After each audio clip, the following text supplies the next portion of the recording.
largo, ya que implica muchas cosas, modificaciones de protocolos, normas, estándares, reglas operativas en las organizaciones. Pues llegó un virus y este virus ha obligado prácticamente a todas las organizaciones en el planeta.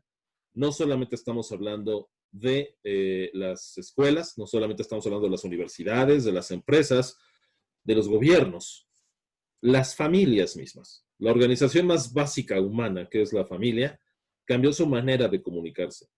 Y ahora, bueno, pues estamos viviendo esta contingencia con herramientas que todavía hasta hace algunos años era difícil imaginar que fueran tan flexibles. Estamos utilizando una de ellas, que son esas herramientas de videocolaboración, pero no son las únicas. Existen muchas otras herramientas que hemos logrado conjuntar y que ya no digamos ni como institución, ni como profesionales o especialistas, como especie. Hemos procurado ser resilientes a esto, a esta circunstancia, y eso nos ha llevado a integrar todas estas tecnologías. Entonces, una primera parte clave de todo esto es esta integración de tecnologías que estamos viviendo, pero me voy a permitir compartirles una presentación en donde hemos tratado de resumir todos estos detalles y los principales ventajas y algunos riesgos, algunas cosas que debemos de tomar en cuenta frente a esta, algunos le llaman nueva normalidad, algunos otros le llaman nueva realidad. En realidad es, en mi opinión, una transformación por completo de la manera en que hacemos las cosas, cualquier tipo de cosa, desde cómo compramos, cómo conseguimos los suministros, los bienes y los alimentos y demás, hasta el otro extremo, que es cómo creamos, cómo nos educamos, cómo innovamos. Todo absolutamente se está transformando en esto. ¿Por cuánto tiempo va a ser esta transformación? Yo creo que llegó para quedarse. Creo que es algo que vamos a ir incorporando o ya estamos incorporando a nuestra manera de trabajar. Déjenme abusar de la confianza de todos ustedes y expresarles que justo previo a esta sesión terminamos una reunión de directores en la DGTIC, en la Dirección General de Cómputo y de Tecnologías de Información de la UNAM, hablando de los protocolos de regreso seguro. Y dentro de este protocolo encontramos ya algunas cosas que, como siempre, como es el método científico de cuestionárnoslos todos, todo lo que tenemos enfrente, no darlo por hecho, fue, bueno, realmente tenemos que regresar este servicio, esta operación, esta atención, a que sea de la misma manera. Sí, ya lo vimos que lo estamos haciendo de manera mucho más eficiente en línea, sin tener que arriesgar a la gente a trasladarse al edificio principal o alguna de las sedes de extensión, etcétera. ¿Por qué tendríamos que hacerlo distinto? Es por ello que creo que es muy importante hacer este tipo de ajustes en todo esto. Me están diciendo en el chat que al parecer hay un problema con mi audio. ¿Es correcto? Nada más si me lo quieren confirmar, por favor. Lo oímos perfectamente bien. Ah, bueno, es que había una serie. Les voy a compartir la pantalla, les voy a compartir esta presentación, que espero que pues ayude un poco como a guiar en dónde nos encontramos. Bien. Perdón, hay otro audio por ahí abierto. Gracias. Ok, estas comunicaciones multimedia, ¿cómo se están transformando? ¿Cómo nos están transformando a todos? Bueno, primero, por supuesto, tengo este aviso legal que siempre me obligan a poner, es cuestión de la universidad, como ustedes saben. Hay mucha información al respecto. Lo primero que trataremos de hacer, o el objetivo fundamental, es tratar de condensar toda esta información al respecto. Hay muchas herramientas, hay muchas opiniones, como las redes sociales, ¿no? Cada quien tiene una opinión y no necesariamente todas las opiniones son correctas. Pero bueno, es parte de un proceso de transformación en el cual debemos de analizar más datos y de tener mejor capacidad para decir y tomar decisiones mucho más eficientes. Vivimos, sin lugar a dudas, una cuarta revolución industrial. Todavía hasta hace tiempo se hablaba de que estábamos viviendo la tercera revolución industrial. Y llegó demasiado rápido. La primera, esa revolución de los trenes impulsados y las máquinas de vapor, el uso extensivo del carbón, la generalización de las fábricas, ¿no? Esta salida de los viejos métodos feudales de producción hacia todo lo que fue los mecanismos proto en serie, todavía no tan generalizados, pero sí la institución de las fábricas y nuevas formas y nueva forma de economía. Pues eso estamos hablando de mediados y hacia finales del siglo XVIII. Empezó la impresión masiva y por supuesto también con ello la educación masiva. Recordemos, como dicen muchos estudiosos, que la transformación, no sabemos si es lo mejor o lo peor que le pasó a la especie humana, pues fue la agricultura, ¿no? Y eso fue lo que empezó a establecer las diferencias en todo. En la propiedad de los medios de producción, en las capacidades económicas, en los niveles, en las clases, en una serie de cosas. Y bueno, ya entrados en las revoluciones industriales, pues esto se acentuó. Y la propagación de los modelos educativos que antes existían en las universidades del medioevo se vio mucho más impulsada con este cambio en la parte de los métodos y medios de producción. La segunda revolución industrial es esta que se da aproximadamente 100 años después, con la electrificación, con la incorporación de las comunicaciones, particularmente el telégrafo y posteriormente el teléfono. La explotación masiva del petróleo y como recurso principal, nuevos materiales, autopistas, automóviles, producción en masa. Todo esto fue lo que vimos a partir de 1880 en adelante.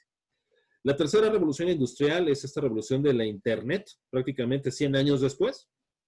Internet, aunque nació a principios de los 70, no se hizo algo popular o algo común para la gente, sino hasta bien entrada la década de los 80, especialmente la década de los 90, que es cuando surge la World Wide Web, y entonces los métodos y las formas de comunicación de las que es motivo esta conferencia empezaron a estandarizarse, que esa es una palabra clave. En el momento en que algo se empieza a hacer estándar, en el momento en que empezamos a tener recursos y tecnologías que más gente utiliza, no solamente es que se hagan más populares o más allá de que una o dos empresas hagan negocio y se hagan mucho más ricas, ¿no? Y haya billonarios. En realidad, la esencia de todo esto, hablando de lo que es las comunicaciones en la educación y el trabajo, pues tiene mucho que ver con esta definición de estándares. La esencia de la Internet misma es es que está basado en un estándar. Y el estándar de la Internet no es ni la fibra óptica, ni la web, ni el FTP, ni el correo electrónico. La esencia de la Internet es el protocolo de comunicación. Esto es, cómo este video que están recibiendo de nosotros, como este audio que están ustedes escuchando, se transforma por una serie de pasos y de procesos en un chunk, en un paquete de información de 64 bytes que va y viene, ¿no? Que se transmite a cada uno de sus dispositivos a través de lo que se llama TCP/IP. La esencia, el corazón, la sangre, como le quieran, el ADN, para dejarlo más claro. El ADN de la Internet es su protocolo de comunicación, que es el TCP/IP. Y que además, si se dan cuenta, se parece mucho a la definición propia del ADN, en el caso de los seres vivos. Algunos se han preguntado si no estamos condenados a un destino fatal, tal vez por depender absolutamente de todo en el ADN. Somos ADN, expresado de múltiples maneras. Pero bueno, no me voy a meter en temas en los cuales hay gente muchísimo más conocedora de lo que pudiera hacerlo yo. Lo que sí es que en términos de tecnología, sí, es el equivalente. TCP/IP es la esencia de la Internet y de todo lo que podemos hacer. Y a través de TCP/IP es que se pueden hacer videocomunicaciones, comunicaciones solamente en audio, WhatsApp, bajar páginas web, compartir pantallas, materiales, acceder a repositorios, bibliotecas digitales. En el fondo, en la parte más profunda de todo esto, se encuentra este protocolo de comunicación. Y el hecho de que se haya estandarizado en los años 70, se haya homologado entre diversos sistemas en los años 80 y hubiera sido la base para todos los otros tipos de servicios que tenemos en Internet a partir de los 90, es lo que hizo esta expansión de la red. Por supuesto, otras tecnologías y otros avances científicos se han involucrado de manera muy fuerte en esta tercera revolución industrial. Y lo son, pues, los diversos tipos de tecnologías en materia de biología molecular, fuentes renovables de energía, todas las construcciones de autopistas de la información, los cables transoceánicos, nada menos. Mucha gente piensa que la comunicación que tiene por videoconferencia con Israel o con Japón es porque sus paquetes de TCP/IP viajan al espacio a un satélite y bajan. Difícilmente pasa eso. En realidad es todo a través de fibra óptica. El planeta está completamente envuelto en cables transoceánicos, submarinos, que conectan los puntos principales de presencia de la red, como son, por ejemplo, en el caso de los Estados Unidos, Nueva York, Los Ángeles, San Francisco, y que van por todo el océano y llegan al otro continente. Por supuesto, la deriva continental es bastante lenta como para que nos afecte demasiado rápido que se muevan esos cables por movimiento de las placas, pero pues ahí están. Eso es precisamente los medios y las rutas de comunicación que utilizamos. Y esta cuarta revolución industrial que estamos ya viviendo desde hace prácticamente unos 5 años, pues es donde convergen todas estas tecnologías digitales.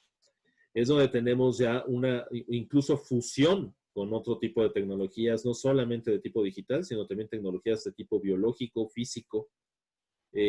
Mucha gente, por ejemplo, se pregunta, ¿de qué sirve encontrar el bosón de Higgs? Bueno, esa parte de la investigación libre, que cuesta muchos miles de millones de euros, tiene muchas implicaciones. Y los avances en el campo de la física cuántica es, entre otras cosas, lo que permite que me puedan ver en este momento. Porque tarde o temprano, esos avances en física cuántica permiten crear nuevos semiconductores, nuevos materiales, lo cual lleva a crear nuevos procesadores centrales, mucho más óptimos, mucho más compactos, que llegan hasta teléfonos móviles, teléfonos inteligentes, tabletas, computadoras portátiles, computadoras de escritorio, audífonos, sistemas Bluetooth, sistemas de reconocimiento facial, sensores de cámaras, sensores de audio, etcétera, para que podamos hacer esto. Todo está interconectado. No es que haya por ahí unos ingenieros locos separados en algún lugar creando procesadores.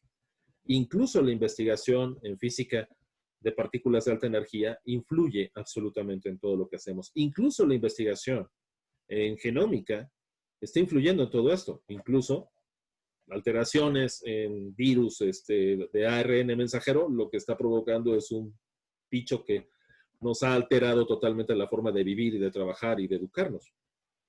Todo está perfectamente interrelacionado y creo que esto es algo muy importante, dado que es ya cada vez más difícil hablar de estos silos o de estos ámbitos separados. Muchas personas a veces me han preguntado si todas estas tecnologías lo que están provocando no es una separación más bien de la especie humana. Habría realmente, no soy experto en la materia, no soy sociólogo, creo que este es un tema de la sociología, de la psicología humana, etcétera, ¿no? No es algo que yo pudiera explicar, pero al menos en mi ámbito en el cual me he desarrollado los últimos 30 años, yo sí he visto que el avance en las tecnologías ha provocado cada vez una mayor comunicación e integración de la gente de manera distinta como antes se hacía, eso es cierto. Y ahora, mucho más notorio, con las alteraciones que está provocando este virus, esta pandemia, dado que ahora estamos hablando de los aislamientos y de que yo les decía a algunos de mis alumnos hace algunos días, tan solo hagan un estado mental, tan solo imagínense una situación, que no tuvieran lo que tienen enfrente. La comunicación la hicimos en un Google Meet, una de tantas herramientas que hay, Zoom, hay muchas más, hay Amazon tiene la suya que se llama Chime, existe Cisco Webex, GoToMeeting, o sea, estas herramientas de video colaboración, hay muchas y seguirá habiendo más. Pero en realidad todas utilizan el mismo estándar. Por eso es posible que ninguno de ustedes tenga que comprar un aparato especial para poder acceder a estos contenidos. A eso nos referimos con la estandarización. Esto es un concepto muy utilizado precisamente desde el inicio de la cuarta revolución industrial en la cual oficialmente vivimos. Es como algunos dicen que ya estamos en otra era geológica, no lo habíamos aceptado, pero al parecer sí, vivimos en el antropoceno, ¿no? Y eso tiene que ver con la relación del ser humano con todo el entorno y lo que hemos hecho con todo el entorno, ¿no? Entonces ya es por sí misma una era geológica, aunque dure los años que dure, ¿no? Y los que lleva el ser humano, el Homo sapiens, caminando sobre este planeta. En el caso particular de la tecnología, lo que estamos viendo es cómo esta estandarización de formas de digitalizar el video, formas de digitalizar el audio, de compartir las pantallas además, permite esta flexibilidad que es una clave fundamental. La flexibilidad de la tecnología. Y todo ello converge en este concepto que les mencionaba, se ha acuñado desde hace 5 años. Perdón, no existe un término tal cual en castellano, pero en inglés se llama, la traducción, digamos, directa, sería consumerización, que viene de consumer, ¿no? Del consumidor a la tecnología. La tecnología como consumo. La tecnología como cualquier otra cosa de consumo. Antes, bueno, yo sé que la mayoría de ustedes son gente muy joven, pero a mí todavía me tocó llegar como becario a la entonces de GESCA y conocer un equipo Burroughs, les estoy hablando de finales de los 90s, finales de los 80s, perdón, principio de los 90s, y el equipo Burroughs se estaba quitando, de hecho se estaba removiendo para instalar la primera supercomputadora de la UNAM.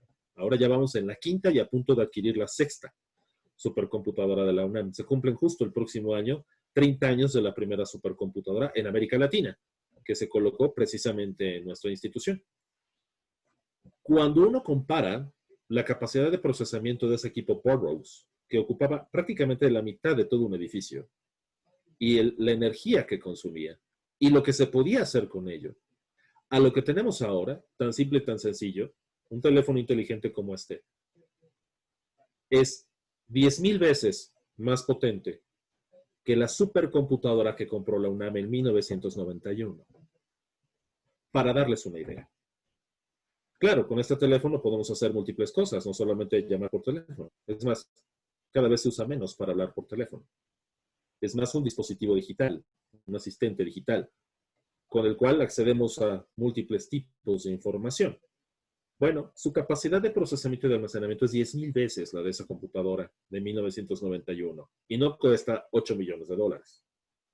Eso nos da una idea de cómo esta revolución industrial ha hecho que consumamos tecnología, hardware y software de una manera pasmosa. Incluso llegamos en algún momento, ha bajado un poco en los últimos 2 años, a que la gente se compraba el nuevo teléfono por comprarlo, no porque realmente lo necesitara. Se compraba la nueva computadora nada más por tener el último modelo. Esta necesidad dentro, perdón que lo diga así, codicia tecnológica de tener la última computadora porque es la última. Oiga, pero usted está procesando muy bien su texto y puede hacer videoconferencias sin ningún problema y navega en internet. No, pero no es la última computadora. Entonces necesito la última. Ya cuando empezaron a darse cuenta los fabricantes, no digo marcas, pero especialmente de algunos teléfonos, de que eso era muy buen negocio, pues entonces a sacar teléfonos cada 12 meses, cada 18 meses, y costando no el doble, sino a veces el triple o el cuádruple de lo que originalmente costó. Bueno, ese es otro ámbito, que no es el motivo de esta charla, pero lo que vemos es cómo estas revoluciones lo que han llevado, por supuesto, es un aumento del consumo, y en el caso particular de la tecnología es un consumo cada vez más omnipresente, a tal grado de que no solamente es la gente en, digamos, las llamadas etapas productivas, ¿no? La gente que está trabajando, la gente que está estudiando en la universidad, quien utiliza todas estas tecnologías.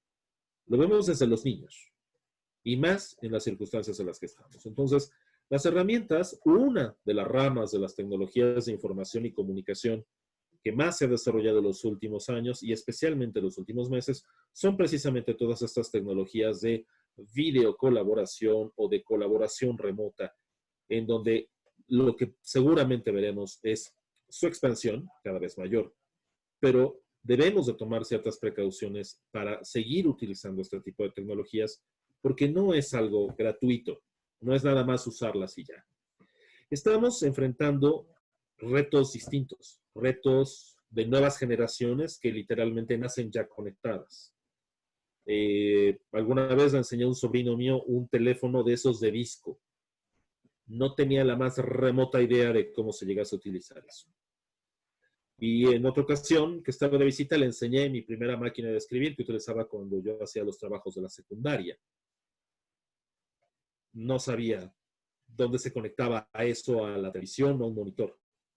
Cuando le enseño que se mete un papel, decía, es absurdo. O sea, el niño tiene 6 años, dice, ¿cómo podían usar esto? Le parecía, creo que su cara era como si le hubiera enseñado una pintura rupestre, ¿no? O sea, así de, ¿en verdad hubo humanos que usaban esto? Crecen las megaciudades con mayores requerimientos de todo, de energía, de transporte, de seguridad y de comunicaciones, por supuesto. Se tiene que garantizar la salud y la educación para no millones, miles de millones de personas. Por supuesto, lo que estamos viviendo, epidemias y pandemias, cada vez más difíciles de controlar, cada vez más difíciles de diagnosticar, de curar, etc. Una clase media que ha venido expandiéndose continuamente en los últimos 100 años. Todo el mundo quiere su auto, todo el mundo quiere su casa, todo el mundo quiere su familia, todo el mundo quiere sus bienes de consumo, tener una vida a gusto, ¿no? Y pues eso cuesta. Y eso es un impacto planetario. Imaginemos lo que va a pasar con 10,000 millones de seres humanos. Ahora sí que si llegamos, yo digo que sí, para el 2050. Una mayor presión sobre todos los recursos planetarios y, por supuesto, con esta vida digital que hemos estado incorporando en los últimos 15, 20 años, pues mayor riesgo de ciberriesgos, ciberataques y cada vez la eliminación de la privacidad. La privacidad es un concepto que prácticamente se está volviendo un mito. ¿Por qué? Porque hay cámaras por todos lados, porque hay micrófonos por todos lados, porque vivimos conectados por todo el tiempo y hay una transformación de la visión del individuo hacia lo que realmente es eso, el individuo. ¿Qué es lo que definimos como individuo? ¿Cómo nos autodefinimos? Normalmente estamos acostumbrados a las definiciones de la básica aristotélica, ¿no? El hombre es un ser social, si no vive en sociedad y lo que lo hace humano, como diría Sabater, es vivir en sociedad. ¿Qué pasa si tu sociedad es solamente los 4 paredes en las cuales estás encerrado y todo lo demás es virtual? Todo lo demás es remoto. Bueno, no es tan grave, pero sí plantea distintas formas de convivencia, mecanismos y protocolos de comunicación distintos. Justo ayer mi sobrina me preguntaba, no sé qué estaba haciendo despierta la niña a las 10 de la noche, pero creo que hasta los horarios están alterados, ¿no? De pronto me encuentro gente que está trabajando a las 2, 3 de la mañana, pensaba que yo era el único inadaptado que hacía eso. Y hay gente que me responde a esas horas. En WhatsApp, o sea, en vivo, no desde un correo electrónico que yo lea a posteriori. Me preguntaba a mi sobrina, oye tío, me dejaron una tarea en la secundaria en donde me están pidiendo que les diga 3 recomendaciones para lo que es ser un ciudadano digital. Vaya, ¿cuáles serían las 3 básicas recomendaciones para ser un ciudadano digital?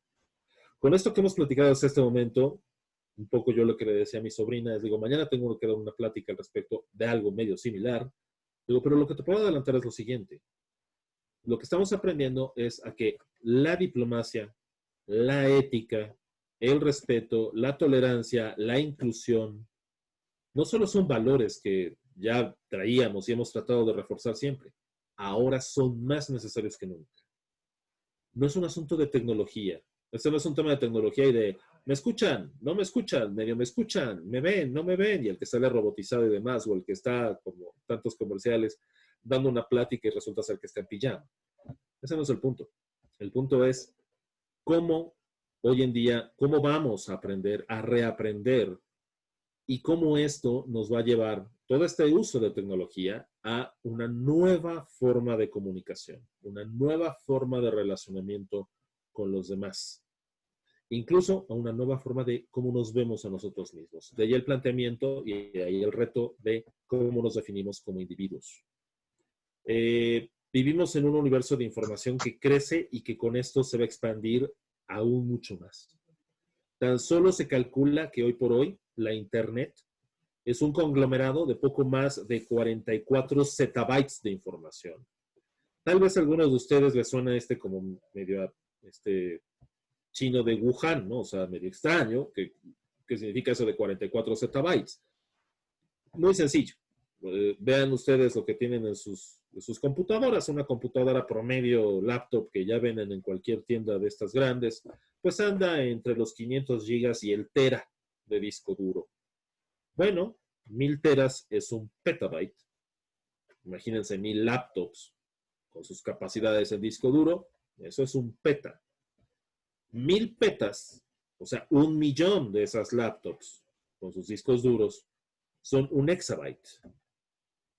Pero si vuelven a multiplicar por 1000, son un zettabyte. O sea, 1000 exabytes. Entonces estamos hablando de 1.000.000.000 de laptops dedicadas completamente a guardar toda la información de la Internet. 1.000.000.000 de laptops. Consideramos que somos 7.300, 7.500 millones de seres humanos. Bueno, una séptima parte de la población con sus aparatos pegados, eso equivaldría aproximadamente a toda la información que hoy en día se tiene en la Internet. Y esto se multiplica exponencialmente y está creciendo mucho más entre los humanos. Estamos dependiendo de todas estas tecnologías todo el tiempo. Perdón, aquí les hacía la equivalencia en esta tabla y el zettabyte, por cierto, envié a las organizadoras la presentación, si alguien la quiere, con todo gusto la puede tener. El zettabyte se refiere, por ejemplo, a toda la información en medio físico generada por la humanidad desde los sumerios. Imagínense, desde las tabletas cuneiformes y los jeroglíficos egipcios y los libros que duplicaban en la película del Nombre de la Rosa, y todo eso, más nuestras bibliotecas, a eso equivale un zettabyte. La Internet tiene 44 zettabytes.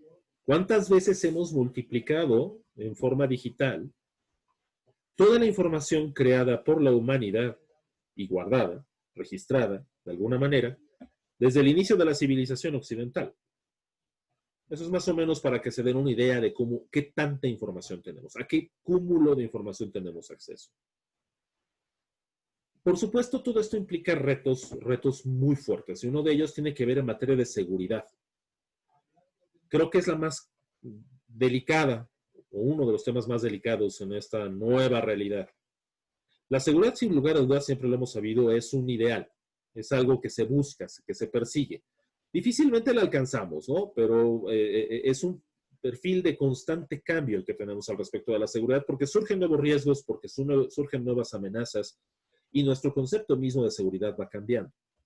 Por lo mismo, la seguridad es un proceso constante y es muy evolutivo. No es una solución nada más, hablando en el ámbito de tecnología, de un hardware o un software. Es una combinación de cosas muy compleja. No todos los usuarios de todas estas tecnologías, que casi son todos los humanos porque no nos queda de otra para poder seguir siendo operativos en esta sociedad, no todos los humanos son, digamos, conscientes de este ámbito de la tecnología, ¿no? No son conscientes de esta parte de la seguridad. Lo importante es hacerlos conscientes de ello. Todos debemos de tener alguna noción de que no puedo nada más utilizar tecnología sin preocuparme de nada. No, debe de haber, sin lugar a dudas, una buena concepción de lo que tengo enfrente. Puede ser lo que me haga salir adelante con mi familia y todo en estas circunstancias y en las demás, o sea, en mi trabajo, en mi desarrollo profesional, o puede llevarme al cadalso y me pueden quitar todo lo que tenga yo en el banco, o me pueden robar la identidad. Imagínense el robo de identidad digital en esta época, en la cual ni siquiera puedes ir a sacar una identificación física. Entonces, es un asunto muy delicado. La mínima idea que debe tener el usuario respecto de la seguridad de la información es que es posible. No nada más decir, bueno, me dijeron que es un ideal, quién sabe cuándo vaya a tener asegurado yo esto. La seguridad es factible y es algo que se va alcanzando y que se va construyendo. Por supuesto, como todo, como lo hemos venido platicando, el hardware y el software que nos rodean están sujetos al error por un simple hecho. Es creado por humanos y como creación humana, pues contiene errores, por definición. Tales errores son aprovechados por otros humanos para obtener beneficios específicos, ya sea para corregirlos o para explotarlos, o sea, para decir yo soy el técnico que corrige este problema, o me hago de dinero, o le robo la identidad a alguien, o me meto en una sesión de Zoom y hago un robo de sesión y muestro pornografía o muestro ataques a grupos raciales, a grupos vulnerables. ¿Por qué? Porque lo puedo hacer, ¿no? Simplemente, sencillamente porque tengo la capacidad tecnológica de hacerlo. Es parte de los riesgos. Seguramente muchos de ustedes lo supieron. Al inicio de toda esta contingencia, varias de estas plataformas, empezando por la que estamos usando, padeció de esos problemas. Ya empezaron a corregir cosas muy rápido, pero recuerden una regla universal. No hay una sola tecnología de lo que quieran, no solamente de tecnología de información, de lo que quieran, automotriz, espacial, biomédica, que sea infalible. Cualquiera puede fallar. Nada menos, el día de ayer, tal vez algunos de ustedes lo padecieron, los que son suscriptores de cierta empresa de celulares que empieza con Tel, y no termino para no hacerle publicidad, ya sabrán a cuál me refiero, nos quedamos sin servicio en la tarde. No había manera de usar el celular, ¿no? O sea, no podías llamar por teléfono, ¿no? Entonces, eso ocurre. La tecnología, dicen que la tecnología no tiene palabra. No, sí la tiene, pero tiene tanta palabra como un ser humano. Y entonces el ser humano, pues sabemos que por definición es algo que puede fallar. Podemos fallar. No solo se debe desconfiar de la mente, sino también de las acciones. Y esto es muy importante. Se podría culpar de alguna forma de cada problema de seguridad de la información, al menos a una persona. El tipo que lo programó, el tipo que lo desarrolló. Eso que ni qué. Pero esto está transformando nuestra visión de nosotros mismos, como les decía, y en el ámbito de seguridad y en el ámbito de las tecnologías que estamos utilizando, estamos viendo una transformación incluso de los perfiles. Imagínense ustedes que son estudiantes de finales de los 70, principios de los 80. ¿Qué hubiéramos hecho si en esa época supiéramos lo que tiene un estudiante hoy en día, lo que podemos alcanzar 40 años después? Por ejemplo, hacer todas nuestras actividades prácticamente con algo llamado smartphone, con gigas y gigas de capacidad de almacenamiento, trayéndolo en el bolsillo, con la ubicuidad de la conectividad o la hiperconectividad, como también se le llama. Conexiones en todos lados. Algunos dicen en broma que antes, cuando se llegaba a cualquier reunión, cuando había reuniones, todo se transforma, ¿verdad? Cuando se llegaba a alguna reunión, congreso, reunión familiar, lo que ustedes gusten, la gente preguntaba, hola, ¿qué tal? ¿Cómo estás? Y a lo mucho se atrevería en algún instante a decir, ¿dónde se encuentra el sanitario? Hoy en día, lo primero no es ni siquiera buena tarde, buen día, es cuál es la clave de la Wi-Fi. ¿Por qué? Porque tenemos ese miedo incluso, y las nuevas generaciones es más visible, es más palpable, a no estar conectados. Cuando empezó esta pandemia, yo le dije a mi sobrina, por favor, en una casa que tiene la familia en el estado de Morelos, se va a ir mi mamá a recluir ahí, es una persona mayor, en edad de riesgo, por favor acompáñala algunos días. Y mi sobrina, que es una adolescente, dijo, tío, ¿hay internet? Bueno, del internet de tu teléfono. No, entonces no. Si no tengo una Wi-Fi ahí en la cual yo me pueda conectar y estar viendo todas las películas y jugar todas las cosas que quiero jugar y leer todo lo que quiero leer, entonces no puedo. Increíble. Y así sucedió, ¿no? Entonces, bueno, tenemos que conseguir la internet para que la niña pudiera ir. Y creo que a muchos nos ha pasado eso. O sea, vemos a los jóvenes, vemos a los niños y todo el tiempo es querer utilizar esto. Su visión de esta niña, como tantas otras y tantas generaciones ya ahora, es que viven pegados a la tecnología. Y ahí está la pregunta, ¿qué hubiéramos hecho para explotar todas esas tecnologías hace 40 años? No las teníamos.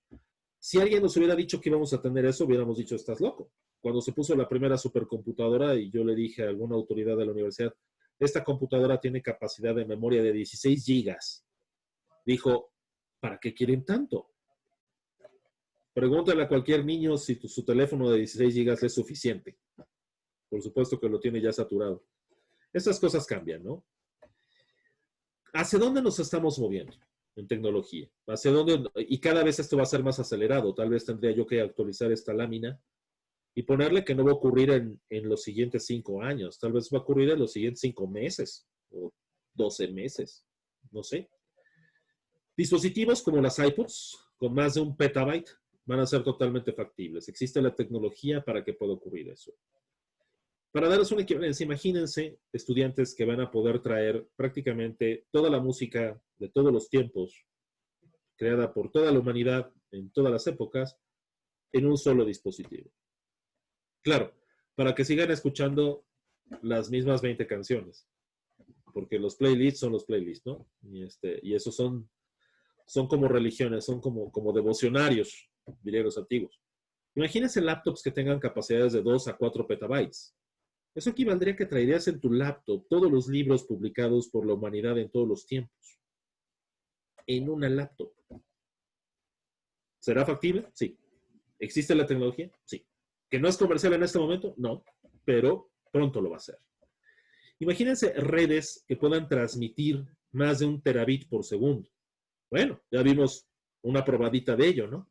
El famoso 5G, que pues muchos están diciendo, las teorías de la conspiración, que tiene que ver algo con lo que estamos viviendo. A ver, por 5G no está expandido en todo el mundo. Hay algunas zonas del mundo que tienen 5G, pero son muy pequeñas comparados con el resto. Eso no tiene nada que ver. Pero sí, la promesa del 5G es que ustedes literalmente pueden descargar una película completa en 4K en aproximadamente 10 segundos, cuando hoy en día se tardarían 2 horas. Redes hiperrápidas, en donde puedas conectar otro tipo de sensores. Sensores biométricos, sensores de glucosa, sensores de presión arterial, como ocurre ahora con nuestros relojes y pulseras inteligentes, que ahora pues lo que nos falta son brazos, ¿no? Y manos para ponernos tantos sensores. Todo eso está mandando información a Internet y va a ser mucho más grande el flujo de información en los siguientes años. ¿Qué va a pasar con esta altísima conectividad del Internet planetario, lo que también llamamos la computadora global? Mayor incidencia de las redes sociales, lo estamos viendo. Todas las actividades en línea. Bueno, todavía en lugares sociales a los que se pueda acceder, pero por supuesto en las casas, en cada habitación, cada dispositivo y cada ser humano como fuente de información constante. Las vidas alternas basadas en avatares. Eso es algo que también está ocurriendo. Aquí todavía seguimos porque era muy difícil para la concepción del ser humano. Por ejemplo, dar clases con avatares, no. Mejor la cámara, el video y me ven, ¿no? Por la expresión facial. ¿Y qué pasa en el momento en que empezamos a usar más los avatares? Que ya se usan mucho en el mundo de los videojuegos. Es una representación gráfica de mí mismo para que no me vean a mí con todas mis infinitas imperfecciones, sino que vean una imagen creada digitalmente, un avatar. Búsqueda de información por medio de robots virtuales será una de las principales aplicaciones de ello. Uno de los graves problemas que tenemos hoy en día es que todavía usamos estas cosas, falanges, dedos, como le quieran llamar, que los míos son muy torpes y entonces me tardo demasiado. Yo siempre digo que tengo dedos de tamal. Me tardo mucho en escribir y me tengo que regresar y cosas por el estilo. Tal vez el efecto todavía del síndrome de la máquina de escribir, ¿no? Debería de seguir lo que siempre me han dicho mis sobrinos. Escribe todo completo y luego te regresas a corregirlo. No es una página en blanco que tengas que ponerle liquid paper. Pero en fin, somos lentos con esto. ¿Qué pasa cuando pongas a tu avatar, a tu representación digital, a buscar información por ti? Y más aún, cuando pongas a tu avatar a hablar por ti, a tu segundo yo, a participar en la reunión de trabajo que se hace de manera virtual. ¿Y qué sucederá cuando todo el mundo meta avatares? Cuando todo el mundo ponga a sus selfies, a sus autoyos, a sus otros yos digitales a platicar. Y al último, lo que veremos en muy poco tiempo también, serán estas interfaces cerebro-computadora. Todavía tenemos que usar, les digo, ojos y boca para hablarle a Siri o Alexa o cualquiera de sus asistentes. No te estaba hablando, es que tengo aquí una enfrente. O las falanges, ¿no? Los dedos para escribir algo. ¿Qué va a pasar en el momento en que ni siquiera tengamos que decirlo o digitarlo, sino pensarlo? ¿Por qué? Porque habrá algún chip insertado en el cerebro que vía TCP/IP y vía la red, seguramente no va a ser 5G, ha de ser 6 o 7G, nos comunique directamente con los otros seres humanos. Tan solo imagínenlo unos segundos. ¿A dónde nos estamos moviendo?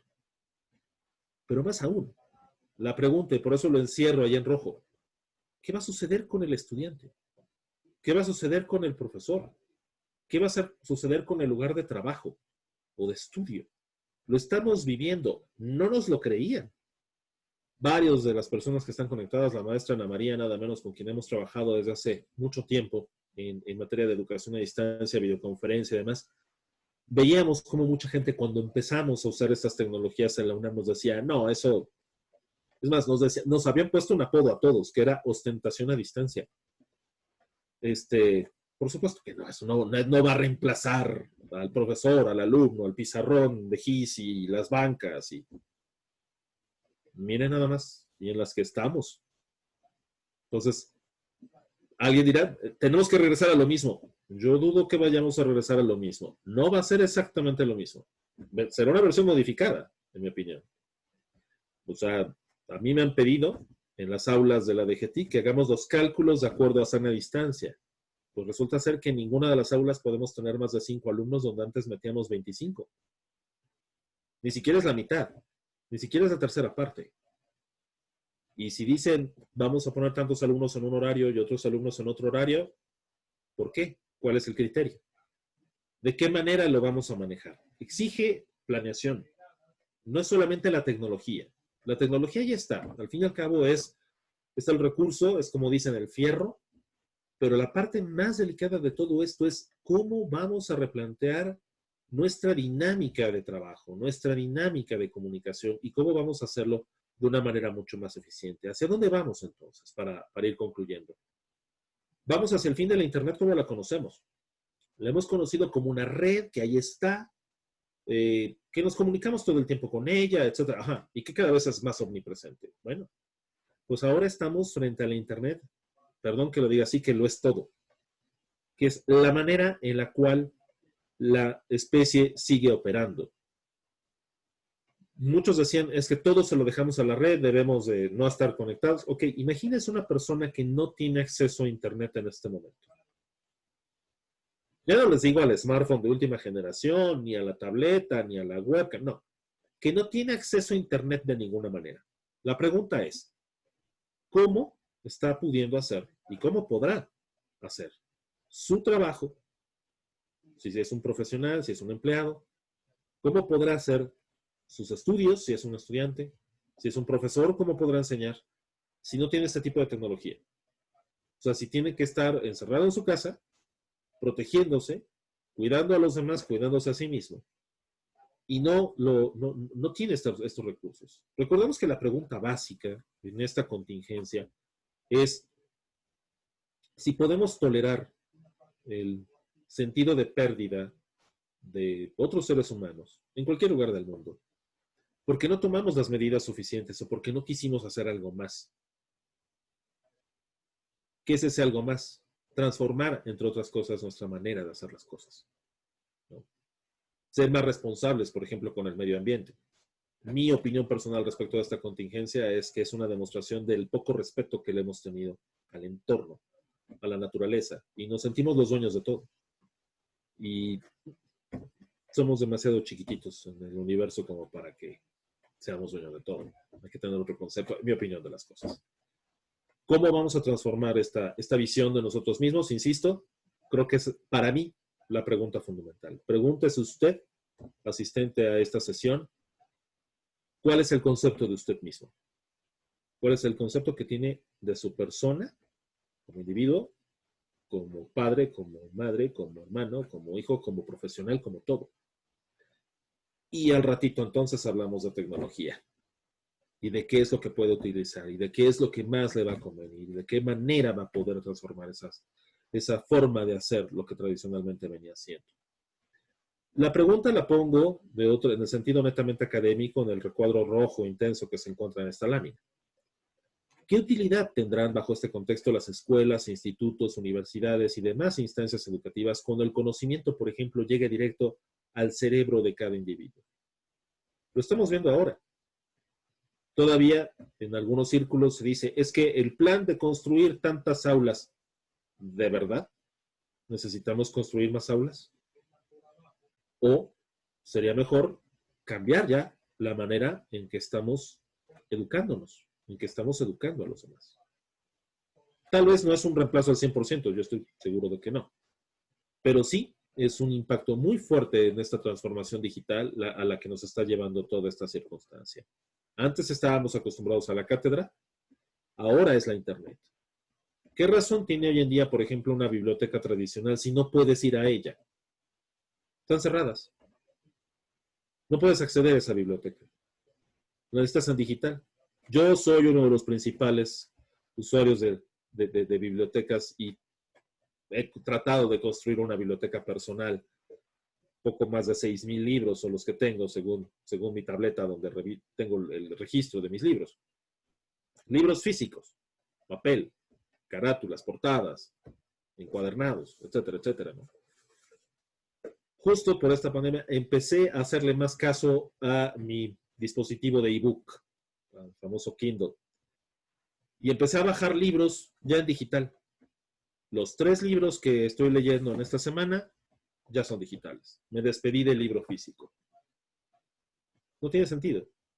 O sea, de todas maneras te llega el paquete de la empresa que empieza con A y termina con Amazon, ¿no? Y tienes que limpiarlo, ¿no? Y tienes que ponerle el hipoclorito y tienes que hacer todo un ritual. Mucho relajo y esperarlo, ¿no? O sea, lo bajas, lo lees, lo consultas y sigues haciendo tu trabajo. Sí, es una transformación que muchos, empezando por su servidor, me había resistido. No, el libro. Pues creo que es más eficiente así. Y justo ayer en la noche que estaba terminando uno de esos libros, me di cuenta de que no es cosa del otro mundo, ¿no? Es más bien porque no quería quitarme la costumbre de sentir y tocar el libro, ¿no? Cuando en realidad ahora lo que es pasar con el dedo en una pantalla. Contenidos digitales y bibliotecas digitales, pues son, en pocas palabras, en mi opinión, los cimientos de esta nueva educación, de este nuevo modelo educativo.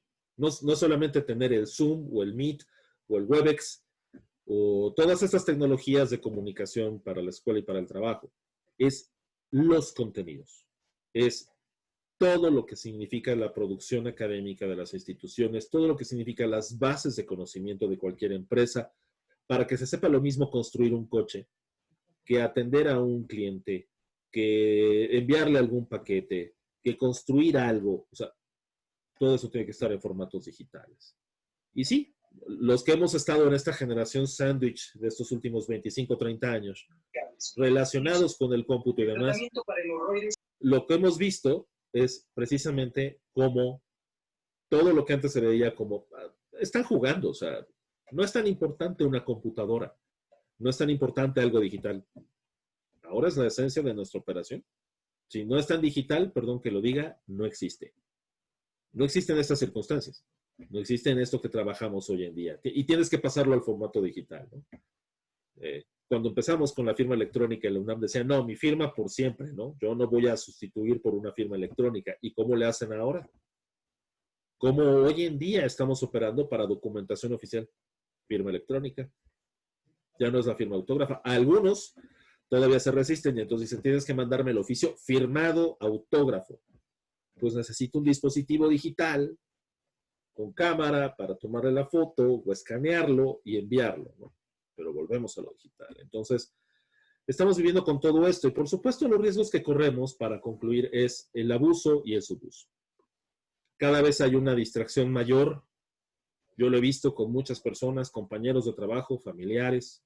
Creo que incluso yo mismo caigo en esos riesgos de cuando la tecnología, en lugar de sernos una herramienta, que de eso se trata nada más, nos distrae, nos dispersa. Y en lugar de ayudarnos a enfocarnos en lo que tenemos que hacer, de verdad, véanlo, ¿eh? Yo lo he visto con mis alumnos en línea y demás. O sea, de pronto hasta la mirada se le ve desviada, ¿no? ¿Qué está viendo? Está viendo la pantalla de al lado, está viendo la televisión que tiene enfrente con, no como en mi época, que era la televisión de perilla con 7 canales locales. Son los 350 canales que además le repiten lo mismo y le sale se le distiende el músculo del pulgar por la cantidad de veces, por el zapping, ¿no? O sea, la cantidad de veces que cambia de canal para ver lo mismo. A eso me refiero con esa dispersión, ¿no? O sea, ese uso de la tecnología no de la manera más eficiente posible. Y también el subuso, ¿no? O sea, lo que les mencionaba, de pronto queremos tecnología por tecnología misma, no la comprendemos del todo. Hay una regla universal que dice que en lo particular nosotros los mexicanos no nos gusta leer, pero muy particularmente no nos gusta leer los manuales.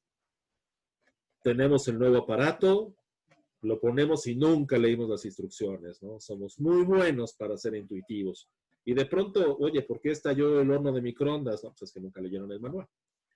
Y al parecer también nos sucede lo mismo con software, ¿no? Ya tengo el nuevo software. Oye, ¿cómo hago esto? ¿Se tomó usted algún curso? ¿Alguna vez leyó algún resumen, guía rápida del software o algo por el estilo? No. Simplemente fue úsese, ¿no? Cómprese y úsese. No es ropa, ¿eh? Sí requiere en ocasiones de cierta inmersión, de cierto conocimiento, para usarlo de la mejor manera, ¿no? Sigue habiendo gente que todavía no sabe dónde ponerle el mute al micrófono. Lo va a aprender, eso que ni qué, pero eso lleva a una curva de aprendizaje también de la propia tecnología. Y por lo mismo, pues no debemos de dispendiar en tecnología, ni mucho menos un síndrome que, como les decía, desde hace algún tiempo traíamos arrastrando, que era de la tecnología por la tecnología misma. No tiene sentido. Lo que estamos viviendo son estudiantes que son cada vez más universales, con medios de comunicación, y no solamente estudiantes, ¿no? Trabajadores, empleados. Pensábamos antes que solamente estaba impactando a las universidades, no, está impactando a todos. Son profesionales, es gente con más medios de comunicación que son totalmente instantáneos y globales. Los que venimos de la generación de la larga distancia y los miles de pesos, había que empeñar un riñón para pagar la cuenta del teléfono por hacer 3 llamadas de larga distancia. Y generalmente, yo sé que varios se van a reír por lo que voy a decir, pero sí ocurría, ¿eh? Muchos esperábamos el domingo en la noche para hablar con algún familiar en otro lugar de México o en Estados Unidos. Porque era cuando eran las cuotas más bajas de larga distancia. Imagínense que tuviéramos que hacer eso ahora.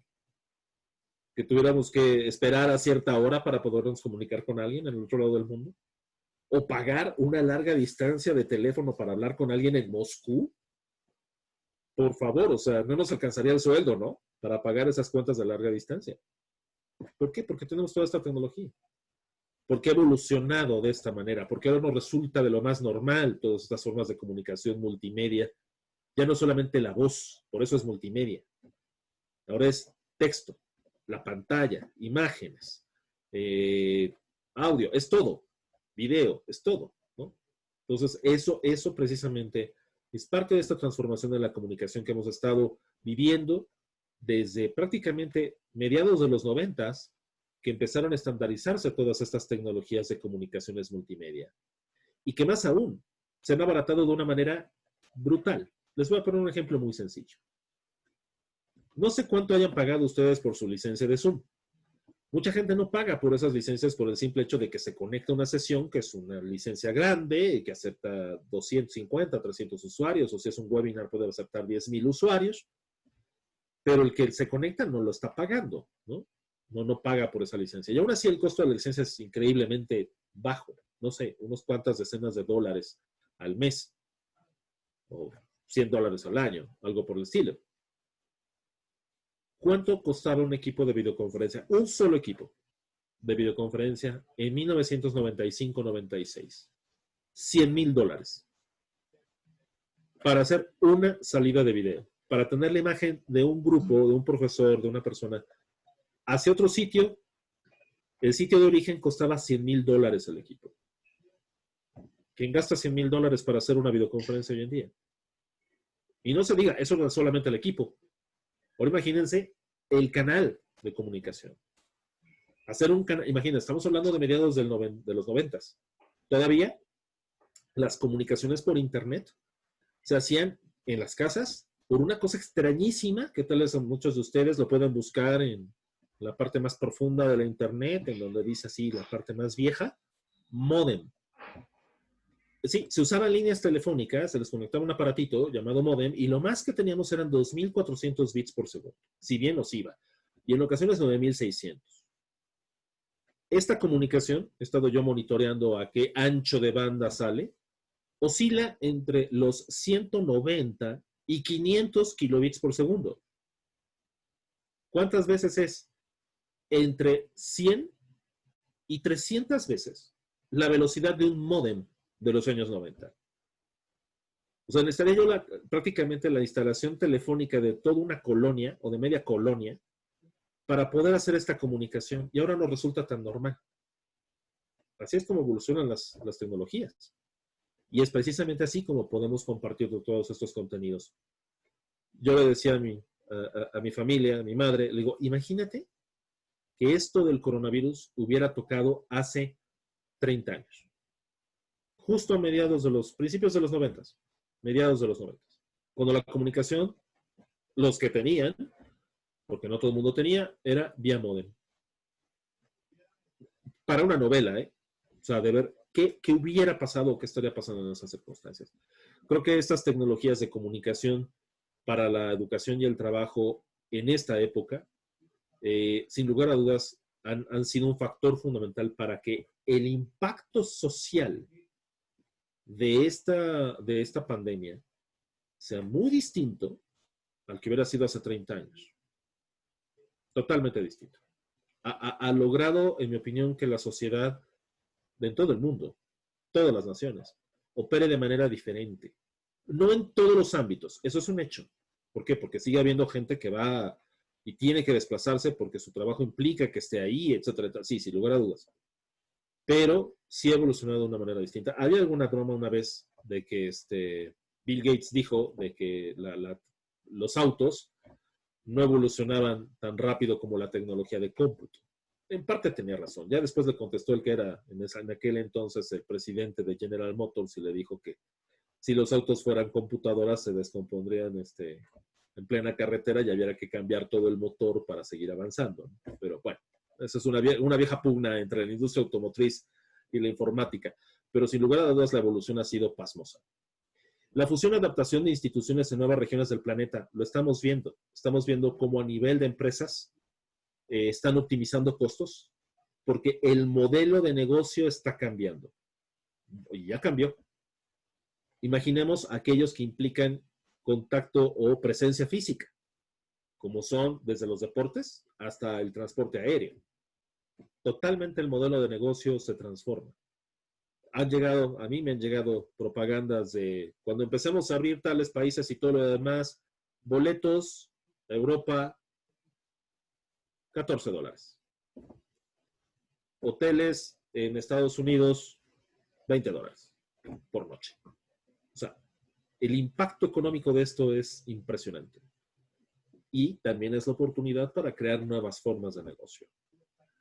Nuevas formas, incluso desde cómo se atiende, cómo se hace telemedicina, por ejemplo, cómo se atiende un paciente, cómo se educa, cómo se crean cosas en conjunto, cómo se hace arte en conjunto. Es distinto y creo que es mucho de lo que tenemos que aprender en todo este tiempo y en los siguientes meses. Y por supuesto, esto está llevando a un mercado global y para ello se requiere una educación global. Ya lo veníamos arrastrando, ¿no? Esta globalización, la apertura de los mercados. Sí, pero hablaba principalmente de aspectos arancelarios y de producción y demás. Pero volvemos a lo mismo. Esta es una situación que afecta a toda la humanidad y estamos viendo en tiempo real lo que ocurre en todos lados. Además, han encargado de ponernos la cantidad de muertos casi en tiempo real y de infectados en cantidad de noticiarios. O sea, todo el tiempo estamos siendo bombardeados de más y más información. Y eso también incide en la manera en la cual colaboramos, en la manera en la cual compartimos datos. Para finalizar, pues lo cerraría con lo siguiente. Debemos de replantearnos cuál es la perspectiva del mercado laboral ante todo esto y con estas tecnologías. ¿Un mercado laboral más competitivo o más coercitivo? ¿Regresarán las naciones a cerrarse al proteccionismo o tendremos una visión distinta de las cosas precisamente por el sentido de urgencia en la misma especie? Replantearnos cuál es el verdadero valor de la educación, al menos el modelo educativo que hemos estado manejando durante tanto tiempo y que está lleno de problemas y de errores, pero también de muchas cosas fantásticas. No en balde ha educado a miles de millones de personas. Pero ¿es factible llevarlo de la misma manera? ¿Es factible seguir, por ejemplo, por ponerles un caso, evaluando a la gente de la misma manera? Yo lo veo con mi hermano, con quien convivo, en la casa de aquí de ustedes. Él es profesor de la Facultad de Arquitectura de la UNAM, es maestro en arquitectura. Y tiene varios grupos. Justo en este mismo momento está dando clase. Los dos estamos utilizando la misma herramienta, yo dando una plática, él está dando clase a sus 40 y tantos alumnos. Lo veo con qué pasión da su clase y demás, pero también veo los tragos por los que está pasando para cambiar su modelo de cómo evaluar a los chicos ahora que termina el semestre. Cómo evaluarles los proyectos, ¿no? Y que si la maqueta, y que, o sea, lo que tradicionalmente hacen los arquitectos, también está cambiando. Él tuvo que ajustar absolutamente todo. Y justo hace 2 días estábamos tomando un café y le decía, quiero usarlo como estudio de caso de cómo tú has transformado. Porque cuando yo doy clases es mucho más sencillo, son matemáticas y son cálculos. Pero cuando él da clase con esta visión tan práctica de las cosas y física de las cosas, es distinto. Pues está cambiando ese modelo de educación. ¿Educar usuarios o educar creadores? Ese es otro de los retos. Lo que menos queremos es que la gente se haga hiperexperta en el Zoom, doctorada en el Meet, maestría en Google Documents o en G Suite. Son herramientas. Es tanto como decir, vamos a hacer un doctorado en manejo del ratón. No, la tecnología es eso. Simple y sencillamente un recurso. Y cada vez necesitamos de más creadores. De que el ser humano, parte de, no quiero inducirles el pensamiento, pero parte de nuestro cambio de visión es que cada uno de nosotros tiene que ser más creador. De muchas cosas, ¿no? Empezando por más creador de nuestra propia vida, de nuestro propio concepto de vida, de bienestar en el entorno en el que estamos viviendo. Nuevos mercados con más retos y pues algo muy importante, ¿no? Sinceridad educativa, educarte para algo que realmente aplique, no para llenar una hoja de requisitos, y menos en este contexto. A ver, la pregunta fundamental. Supongamos que dijeran, la humanidad no regresa en los próximos 3 años. Tiene que estar encerrada. Cuando empezó lo de la pandemia, yo le dije a mi equipo de trabajo en la dirección de sistemas, señores, vayan a sus casas, cuídense mucho, cuiden mucho a su familia y piensen que la civilización se va a pausar entre 6 meses y año y medio. Varios me dijeron, estás loco, nos vemos en un mes. No, no aplica de esa forma. ¿Cómo somos resilientes a eso? ¿Cómo vamos a no solo a sobrevivir, sino incluso a salir reforzados de esto? Porque no es solamente salir adelante, es salir mejor. Tenemos que ocuparlo como algo para salir mejor. Yo he tratado de leer mucho más de lo que antes leía, ¿no? Y es fantástico. O sea, dentro de las cosas que digo, bueno, tiene algunas ventajas esto, ¿no? Y entre ellas es que he tenido más oportunidad de leer y de estudiar. Porque al menos la hora y media que gastaba en transporte lo dedico a eso. Entonces, eso tiene enormes ventajas. Todos los todólogos tecnológicos o de cómo echar a perder un profesional al convertirlo en un pseudo experto en TIC, reitero, no es hacerse experto en la tecnología, es usarla. Se ha buscado que la tecnología sea lo más flexible posible para que la gente lo use de manera muy sencilla, muy fácil. Y esa es la idea detrás de todo esto. Que toda esta tecnología vamos a ver cómo cada vez se va, incluso si ya es simple, a simplificar aún más. Y que por supuesto nosotros podamos emplearla de manera más, llamémosla aséptica, sin meternos en los detalles de la tecnología, para lo que son nuestras propias especializaciones. Yo les comparto que he tenido, incluso en mi sesión con mi dentista, vía estos mecanismos por Meet, con otro, con el veterinario de mi gato. Él utiliza Zoom. Muchas de las reuniones de la familia las hacemos por Webex. Claro, ahora tenemos un pasivo de que son tantas herramientas que todas las debemos de tener instaladas, ¿no? Y eso es también lo que estamos llevando un poco a nuestros estudiantes. A decir, como el profesor es el que elige la herramienta, generalmente, entonces, bueno, con este profesor lo tengo en Zoom, con este lo tengo en GoToMeeting, con este lo tengo en Live Size, entonces, y en este en Blue Jeans, digo, pero todas en esencia son lo mismo, ¿no? Y al fin y al cabo se van a integrar, como ya lo hacen hoy en día, con el aparato que todo el mundo trae en las manos, ¿no? Que es un teléfono inteligente, ese es el más común de todos. Según el último ticómetro en la UNAM, el 98.9% de los estudiantes de la UNAM tienen al menos uno de estos. Por lo tanto, lo mejor que podemos hacer es diseñar nuestros modelos, en mi opinión, educativos, nuestros modelos de cursos, de currícula y todo lo demás, ya orientados a este esquema digital. Creo que este cambio llegó para quedarse. No les robo más tiempo. Quiero dejar pasar el tiempo para si hay algunas preguntas, algunos comentarios. Veo que hay como 67 notas en los chats, pero me dediqué a ver la presentación, no a leer el chat, porque si no me distraigo, pero ahorita abro el chat y no sé, ahí maestra Ana María Juárez, la contadora, ustedes me dicen qué es lo que procede a continuación. Muchísimas gracias de verdad por su paciencia y su atención. Gracias por tu excelente ponencia. Daremos inicio a la ronda de preguntas. En esta cuarta revolución, ¿qué recomienda para estudiantes universitarios sobre el uso ético de la información y derechos de autor? Algunos comentan que esto ya no existe en esta época.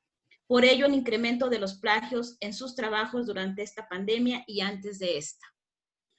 Muchas gracias por la pregunta. Pues, en esencia, yo creo que esta cuarta transformación, esta cuarta revolución, no transformación, es otra cosa, esta cuarta revolución industrial nos está llevando a ser mucho más conscientes de lo que es la protección de derechos de autor, que antes incluso había mucha gente que se burlaba de ello. Llegó a discutirse no hace mucho tiempo, no hace muchos años, si este esquema de Creative Commons y todo lo demás de la publicación libre, partiendo de la experiencia del software libre, no sería lo mejor para la humanidad. O sea, decir, pues, ¿para qué le estamos poniendo tantas reglas al asunto? En realidad, lo que estamos viendo es que sí, se genera mucho más información, porque ahora prácticamente todo se graba, todo se reproduce, todo se multiplica. Hay un libro buenísimo que les puedo recomendar al respecto de eso, uno de los últimos libros de Eric Hobsbawm, en donde habla precisamente de la transformación totalmente de la cultura y la sociedad por esta capacidad, esta hipercapacidad de reproducción, o sea, el hecho de poderlo multiplicar N veces, ¿no? Y me recuerda mucho este comentario precisamente a ese libro de Hobsbawm, porque una de las cosas que decía, que además es uno de mis historiadores favoritos, era cómo el arte se transformó en el momento en el que, en lugar de que tú fueras a una sala de concierto, a escuchar a Beethoven, es pon el disco las veces que quieras. Y bueno, en la época, olvídense del antropoceno, del Spotifyceno, en donde pues todo es fácil de bajar y todas las canciones se consiguen. Por supuesto, es un concepto distinto de la producción. Y se dan cuenta, ahí hay un ejemplo muy claro. Cómo estas empresas se han expandido, pero también han cuidado la protección al derecho de autor, estableciendo un modelo distinto de aprovisionamiento, un modelo de negocio distinto. Creo que ahí está la clave. En el momento en el que el creador, el autor, en el ámbito que quiera, en el ámbito industrial, en el arte, en la educación y demás, cambie su modelo operativo y se dé cuenta de que estas nuevas versiones le dan mayor flexibilidad, también se van a ver mucho más beneficiados. Concluyo con el caso de Spotify. El caso de Spotify es muy, muy sencillo, ¿no? O sea, es, ¿para qué quieres tener el disco? ¿Para ir y guardarlo? Lo que compras es disponibilidad. Nunca vas a ser en realidad propietario de la canción o de la obra de arte. ¿Realmente te interesa ser el propietario? No, lo que te interesa es oírla en el momento que te plazca. Eso en mi rancho se llama disponibilidad. Lo mismo ocurre con Amazon y su negocio de los libros electrónicos, del cual ya les dije que caí totalmente redondo después de resistirme a usar el Kindle por más de 8 años de tenerlo y que no les he yo caso. Precisamente por eso, no es necesario tener el libro físico. ¿Para qué quieres tener el libro físico? Claro, ya sé que ahora se utilizan mucho los libreros para ponerlo de fondo en todas las videoconferencias como para decir leo mucho, ¿verdad? Pero en realidad, esto no es la necesidad que tienes. La necesidad que tienes es acceso al contenido. Lo que te vendo es el acceso al contenido. Y además, lo puedes tener no solamente en tu tableta, lo tienes en la computadora y en el lector por el mismo precio. ¿Por qué? Porque eres la misma persona. Si se dan cuenta, el modelo de negocio que estamos viendo en esta transformación digital es hiperpersonalizado. Ya no es el libro que todo el mundo va y recoge y lo toma. No, es el libro de Ana María, es el libro de Yasmín, es el libro de Adriana, es el libro de Jesús. Estoy viendo sus nombres en la pantalla. O sea, es tu libro, pero es tu copia digital. en lugar de esa copia que compartes con los demás. Transformaciones de los modelos de negocio, sin lugar a dudas. Gracias. ¿Consideras que México está en la cuarta revolución industrial? Sí, sí. Ahora, ¿qué tan metidos estamos? Pues lo estamos viendo. Por supuesto que estamos metidos en la cuarta revolución industrial y creo, si me permiten abusar un poco, no quiero caer en un prejuicio mucho menos hacia mi país, pero creo que somos más del perfil usuarios que el del perfil creadores. Y la absoluta penetración en esta cuarta revolución industrial implica ante todo creadores. Les voy a hablar en términos de tecnología, que es el ámbito que un poco más conozco. Se necesitan más programadores, no más usuarios de web. Hay un déficit de programadores, desarrolladores de sistemas, expertos en medios digitales y demás en nuestro país. De verdad que lo hay. Y más en la circunstancia en la que estamos viviendo. Si alguien me dijera, oye, pues no sé, un poco de orientación vocacional, pues voltea a tu alrededor qué es lo que estás viviendo. ¿Tú te imaginas cuánta gente necesita soporte en línea para que pueda hacer bien las cosas con todas las herramientas que tiene en la computadora?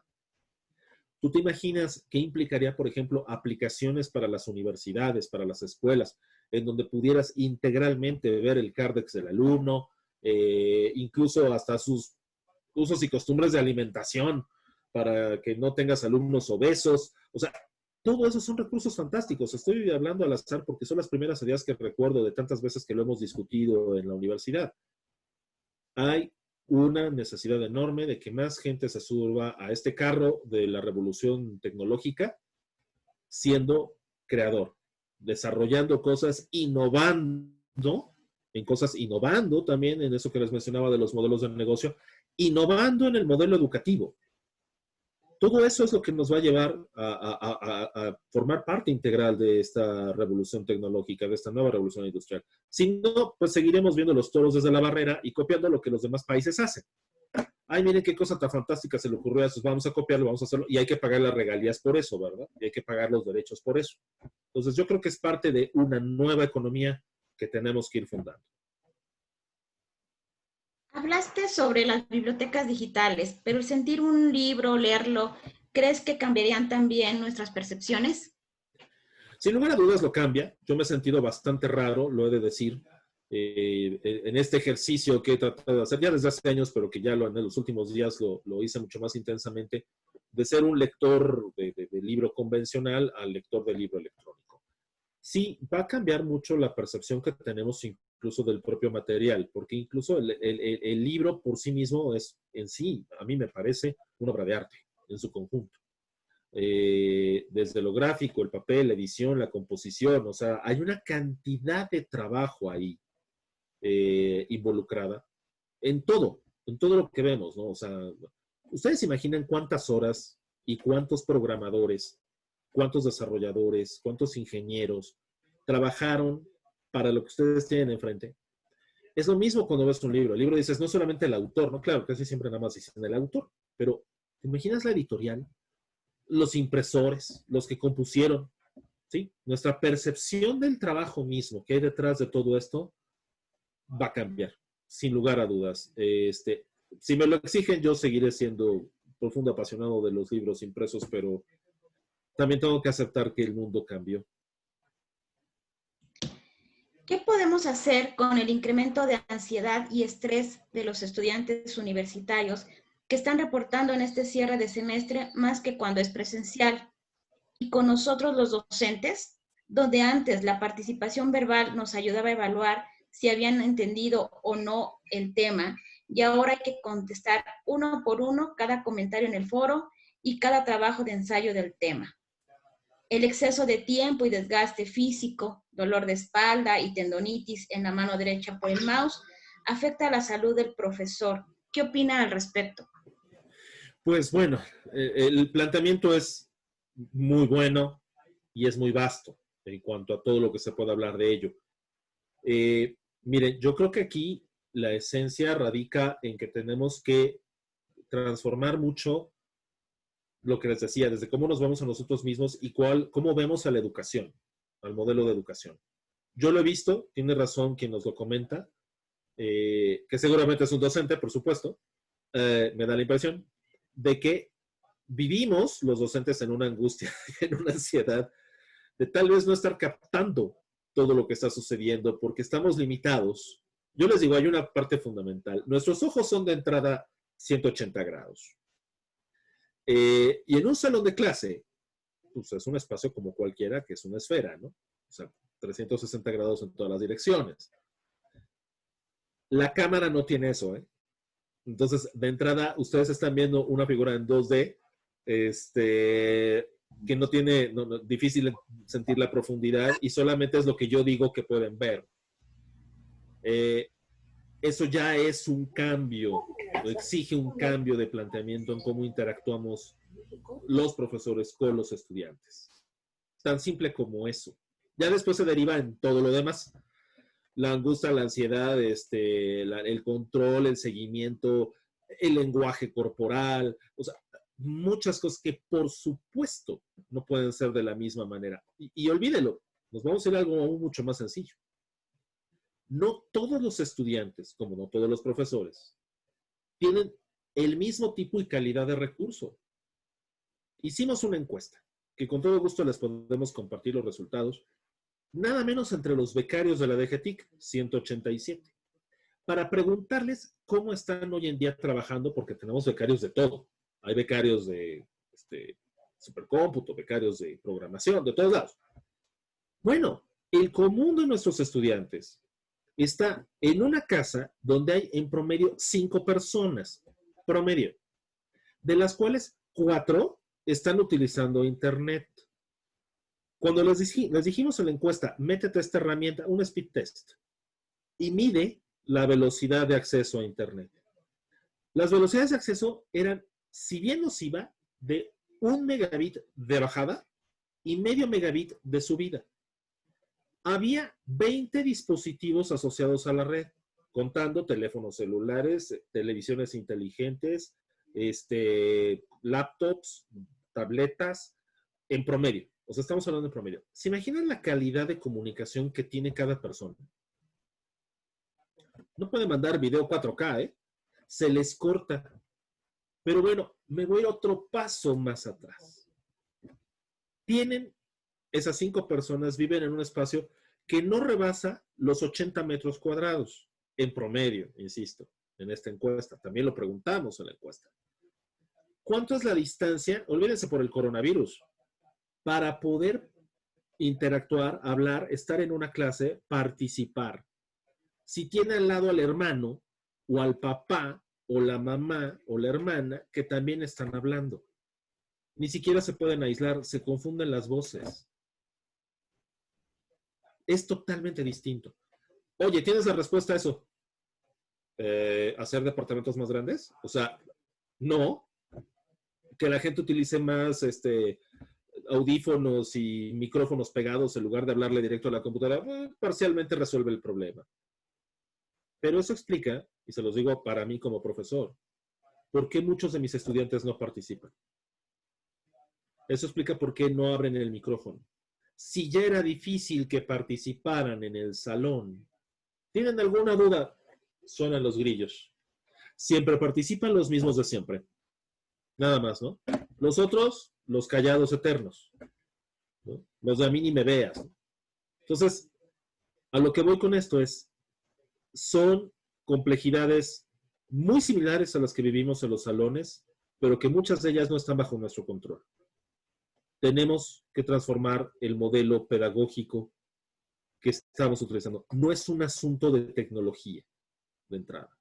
Es un asunto de cómo estamos enseñando, de cómo estamos aprendiendo y cómo vamos a acceder a todo eso, cómo vamos a evaluar, qué significado tiene la evaluación, para qué es la evaluación, qué significado tienen las tareas, ¿no? Es como yo siempre les he dicho, a ver, ¿qué significado tiene el poner una biblioteca de millones de libros físicos si tienes Google? ¿No deberías de tener mejor toda la biblioteca en digital con tus millones de libros de la universidad para que entonces ahí todo el mundo acceda? Y mira lo que son las cosas. De pronto viene una pandemia y no puedes abrir las bibliotecas. Es cambiar la manera en que concebimos las cosas, creo yo. Y eso es lo primero que tenemos que resolver. A ver, asumo que ya cambió y que debo de transformar todo lo que estoy haciendo. Si insisto en seguirlo haciendo igual, nos va a chocar decir, se los dijimos, pero bueno, así es esto. Gracias. ¿Qué opina de la restricción de diferentes plataformas para los alumnos? Diferentes profesores ponen barreras dentro de las aulas virtuales para evitar el uso de redes sociales.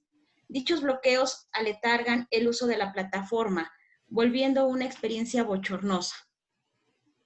Sí, es correcto. Yo creo que aquí tiene mucho que ver con el control de la clase. Y por eso tanto lo que insistí en las últimas láminas de la presentación.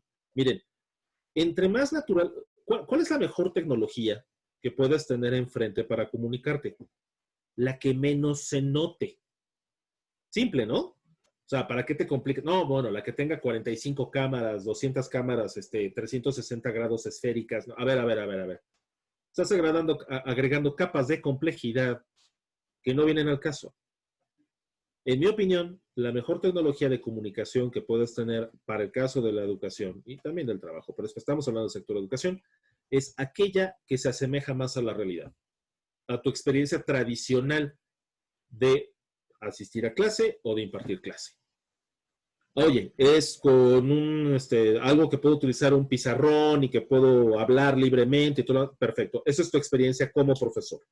Tu experiencia como alumno es que puedas interactuar, que puedas hablar, etcétera, etcétera, y que no te pongan ese tipo de candados en los cuales hasta parece como que hay preferencias de quién sí puede hablar y quién no. Déjenles digo que varias de estas empresas, como Zoom, como Google, etcétera, etcétera, están trabajando en sistemas de inteligencia artificial precisamente para mejorar esta experiencia de colaboración. ¿Cómo funcionan? ¿Cómo son los prototipos? Muy sencillo. La cámara en realidad está todo el tiempo abierta, de todos lados. Y lo que está haciendo un algoritmo es identificar los lenguajes, los movimientos de las personas para que incluso tú no tengas que tocar algo. Les digo, ¿saben cuál es el principal problema ahorita de comunicación? La gente no encuentra el botón del mute. Se le pierde de pronto. La computadora se medio ataruga, el ratón se mueve lento y no alcanza a llegar rápido al botón del mute y ya se oyó que arrancaron la licuadora en el fondo, ¿no? O el horno de microondas. De verdad, eso pasa. Ese es el principal efecto que hemos tenido últimamente, ¿no? Los ruidos alrededor. Y la gente que no activa el mute. Luego se le olvida que lo puso, quiere interactuar y, oigan, es que les estoy hablando, pero tienes apagado el micrófono. A ver, esa es una parte no natural. La parte natural era tan sencillo como volteé a verme y tengo la mano levantada, ¿no? Entonces, esos sistemas lo que están haciendo es eso, estas nuevas versiones que prometen sacar en muy breve, entre ellas tienen el de que reconocer la mano levantada, ¿no? O sea, por ejemplo, pues ya automáticamente le sale una alarma al profesor de hay alguien que está pidiendo la voz. Y que lo mismo, la combinación con los sistemas de reconocimiento de voz, como los que ya empleamos muchos, como Alexa en el caso de Amazon, o Google Now, o Siri, el profesor pueda por voz dar la palabra y entonces automáticamente el sistema mostrar a esa persona. O sea, como seguía una clase. Claro, todo esto es más procesamiento, más software y más cosas, ¿no? Pero bueno, ustedes no se preocupen por ese lado, los tecnólogos lo tendrán que resolver. Sí, es algo que tarde o temprano va a haber, pero que por el momento estamos agregando, como lo mencionaba el comentario, capas que pueden resultar complejas y bochornosas en cuanto al control de la clase. Pero es parte de irse ajustando a cambios. Ok. ¿Cómo enseñar a ser profesor virtual cuando han sido 30 años de profesor presencial? Híjole, qué buena pregunta. ¿Qué les puedo decir? Estamos en la misma edad de experiencia como docente. No tengo una receta al respecto de eso. Yo la verdad es que lo que les puedo compartir como otro docente es que procuro hacerlo de la manera más natural, en el sentido de lo más cercano a mi experiencia de siempre. Lo que he tratado de hacer ha sido usar estas herramientas abierto, o sea, procuro no controlar micrófonos, entre menos controles me meta, mejor. Dejo el chat abierto, dejo las presentaciones abiertas, se comparten previamente, por ejemplo. No en esa circunstancia ahorita donde me encuentro, porque el que se quedó con el pizarrón fue mi hermano, pero lo primero que hice fue poner un pizarrón, porque yo soy mucho de escribir en pizarrón, y enfocar la cámara, la webcam, al pizarrón, ¿no? Como si estuviera yo en el salón. Entonces, yo lo que he tratado de hacer ha sido de adaptar mi experiencia de toda la vida a esta tecnología. Gracias. ¿Podrías recomendar bibliografía para el uso ético de las tecnologías? Ah, claro, cómo no, con todo gusto. Para quien me lo preguntó, así como para todos ustedes que quieran ya hacer la presentación o cualquier otra información, estoy para servirles. Mándenme, por favor, un correo electrónico. Tengo varios ebooks al respecto. Mándenme, por favor, un correo electrónico a fabian.romo@unam.mx. Y con todo gusto, se los envío, ahora sí que a vuelta de correo electrónico, con todo gusto. Muchas gracias, Fabián.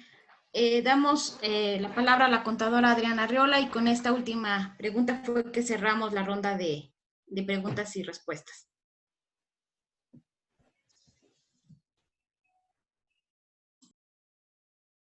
Fabián, muchísimas gracias. Realmente siempre es un placer escucharte. Siempre nos llevamos muchísimo a aprendizaje de todo lo que nos expusiste el día de hoy.